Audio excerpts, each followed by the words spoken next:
Good afternoon, parents. I'm going to show you some of the strategies that we're using for division right now.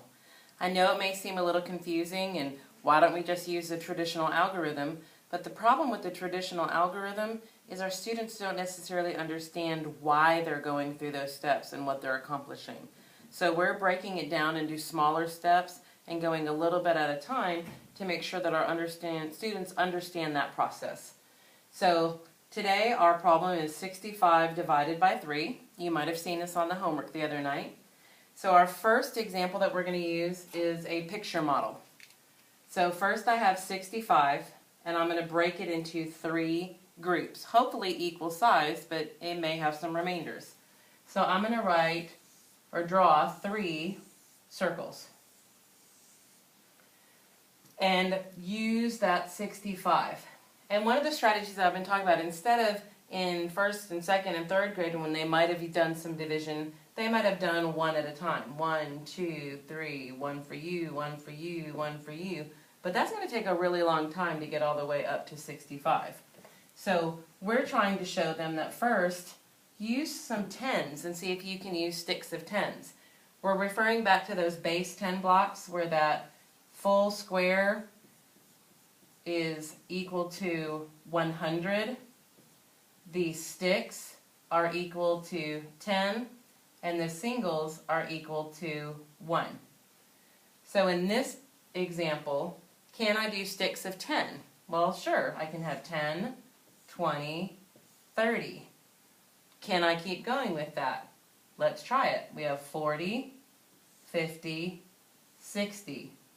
Do I have any more tens that I could split into these groups of 3? Nope. At this point, I have to go with my singles. So 61, 62, 63.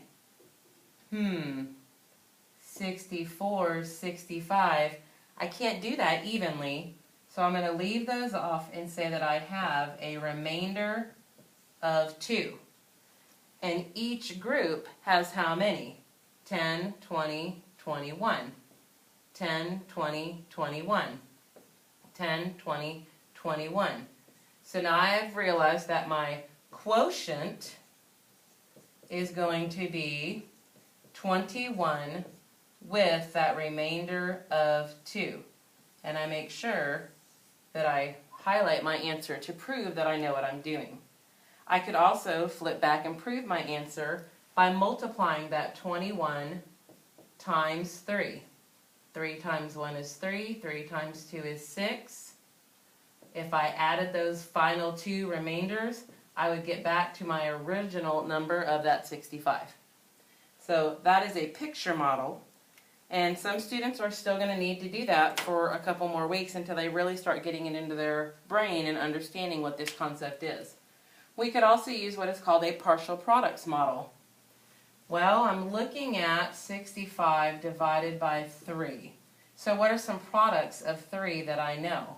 I know that 3 times 10 equals 30.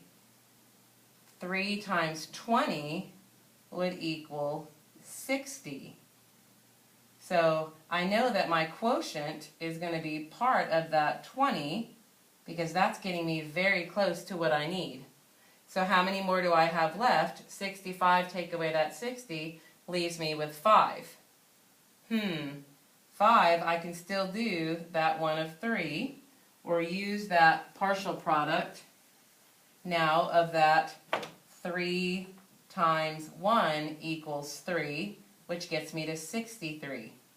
So circling those 2 products gives me my quotient with my remainder. 65 take away 63 is going to give me that remainder of 2. Some of the students that are feeling very proficient in multiplication are going to feel confident using that partial products model. The next one we have is called the Big 7. And we use that because, as we say, 65 divided by 3, we can go back in there and draw that big 7 down the side. This is leading us more into that traditional algorithm that we grew up with and we're more familiar with. So 3 goes into 6 how many times? I know that 3 times 2, or 3 times 20, equals 60. So I'm going to put that 2 up there. Pull down. I'm sorry, I shouldn't have done that. Let's go back. 3 times 20 is going to give me that 60. Subtract that. 3 times 1 equals 3. Subtract that, giving me that 2 left over. Again, I have my quotient, 21, with the remainder of 2. Another way that some students are using the big 7 is going even more towards that traditional algorithm. Well, I know that 3 times 2 equals 6, so I can go ahead and put that up there. Subtract that 6, that gives me 5. 3 times 1 is equal to 3. Put the 1 up there, subtract that 3, and again, getting to that remainder of 2. I hope showing you these will give you a little bit more of an idea of what we're showing our students and how we're demonstrating that process of division. We will be finishing this out tomorrow. We still have the first 2 weeks of December after we get back from break that we're going to be working on division.